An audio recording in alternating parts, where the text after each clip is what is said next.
Good morning. Every time I think about cutting my hair, I look at myself in a video, a picture, especially after I did my hair actually last night, so I still have some wave left. And I'm like, oh, maybe I shouldn't cut my hair. I'm having one of those moments where I've been growing my hair for a while, and I usually have that moment where I know I'm done with it. And I, do a nice little cut, which, right there would be super cute. And then I'm like, oh, but this long hair, it's so fun. So I know, many of you may not relate. Many of you are nodding your head because for some reason we have this attachment to our hair. And I saw a post today on Instagram, and pardon me, forgot who posted it about our identity being attached to our hair. And just a quick note before we get into what I want to actually talk about. But of course, someone out there listens, whether it's Alexa or the Instagram, fairies out there. And I was just talking about this with a friend, how our husbands, get a little pissy if we even discuss cutting our hair even an inch. And it kind of pisses me off. And I've told my husband this, like, if I cut my hair, are you going to divorce me? Or are you going to not, have sex with me? Like, what's the deal? And it's kind of annoying because then it makes me self-conscious, which I'm creating in my own head, but it makes me feel a little self-conscious, that if I did actually want to cut my hair, what the reaction would be from my husband. So in reality, he can, go himself.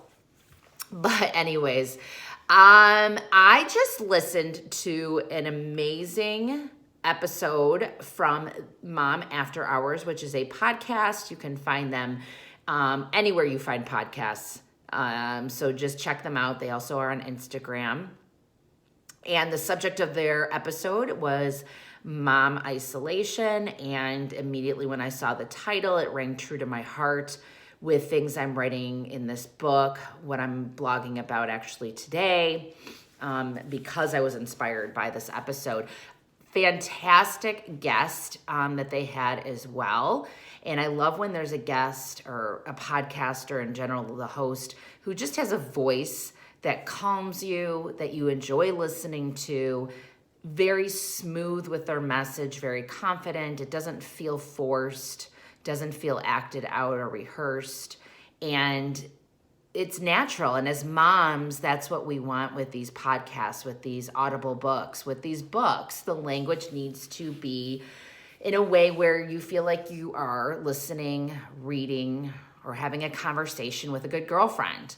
And that's the goal with my book. I didn't want anything sounding too forced or cliche or annoying with annoying slang and, hashtags of, stuff. I wanted it to be how I would talk to a girlfriend, best friend, if I had a sister, and anyone that comes to me that needs, help and someone to talk to. So the world of isolation. As a new mom, I loved how it was honored that newborn stage, there may be that isolation.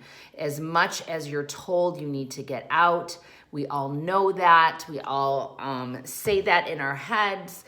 But there's a time period where it just may not be possible. And that's okay because it's temporary. And this does not last forever. And there will be a time when you are ready to get out there and get out of your house, get around people, because no matter how introverted you say you are and the label that you put on yourself, we as human beings need human connection. We need human connection also beyond social media and our computers. We don't need a big party or anything insane or a group of moms, 20 moms to make us feel better, but we do need that human connection, live human connection. But what I think is great is when you are not ready, when you're nursing around the clock. And I love how on the podcast Mom After Hours, they talked about, are you comfortable with nursing in public? I think now 7 years later, the woman I am would probably be more comfortable. I don't know. I mean, but back in the day, I wasn't comfortable. Even with a cover, I did do it, but I was very uncomfortable about it, or I'd go off on a bench somewhere. A lot of times I'd go to my car if I was out and about. No big deal. But I don't think there's anything wrong with you. I don't think it's not that you're not a confident mother if you don't want to show your breasts in public. I think that is a very personal decision. I think either way is the right choice as long as you're comfortable with it. But with me, and when Brooklyn was nursing around the clock, she ate all the time. One thing that kept me home when she was in that beginning stage of eating all the time was, I wasn't really comfortable with nursing in public. And that's okay. And so if you are that person, or if you're just not ready, whether it's weather, it's kind of crappy, or a virus like what's going on right now, is making you nervous, that's okay. So when you're in those four walls of your home, I think that online world is a great stepping stone, a good first start to start connecting to other moms, other people, making new friends, connecting to people with the same interests of yours beyond motherhood. So if you can find groups on social media that speak to your interests, maybe it's painting, writing, music, anything else that you want to connect with people on. Mom friends are great, but we also need friends that may not be moms, that have some pretty cool stuff about them. So I think those online tools are wonderful stepping stones to give you that confidence and to give you that little oomph to, start introducing yourself to people, start connecting in ways. And then, when you are ready to walk out that door, or maybe, shoot someone a message to meet up with them, or maybe go to an event by yourself that has other moms there, and you can have the guts to just go up to one mom and make a little joke and start a great conversation. And one thing that one of the hosts of Mom After Hours told me is the importance of small talk. We don't always have to get into super deep conversations. It's that small talk that, it's that little dance that you start where deeper conversations can come from that. And it's great to get to know each other through that small talk as well. Prepping some fun and interesting conversation starters, keeping them written down in your back pocket or on your phone. So when you do approach someone or a group of women that are already talking, ask if you can join their group and start a new conversation.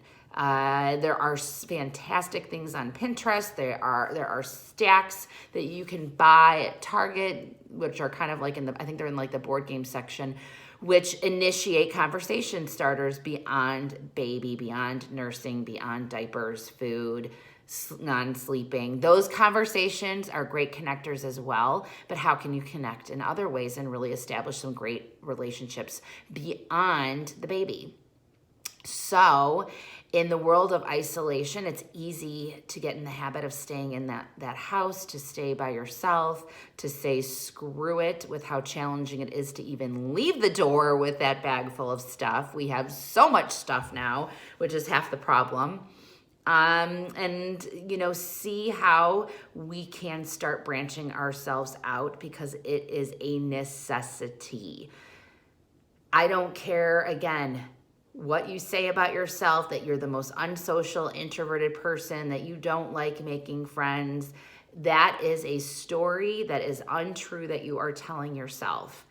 And it's okay to be scared to meet new people. It's okay to be nervous to start a conversation. It's okay to be afraid that someone may reject you. Those things may indeed happen, but they happen to a lot of us. And it shouldn't stop you from meeting, all these wonderful people, because you will find a small handful that will welcome you with open arms and give you that connection that you also need as a mother and as a human being in general. I would love to hear your ideas and what helped you get out there and get beyond that isolation. And would love to hear any tips, tools, success stories, things that didn't work, stories you used to tell about yourself, but what you tell now in the new light. Thanks so much for watching. I look forward to the next time the sun is out. I should probably get outside and get out of my home office and practice what I preach, right? Have a wonderful day. Thanks so much.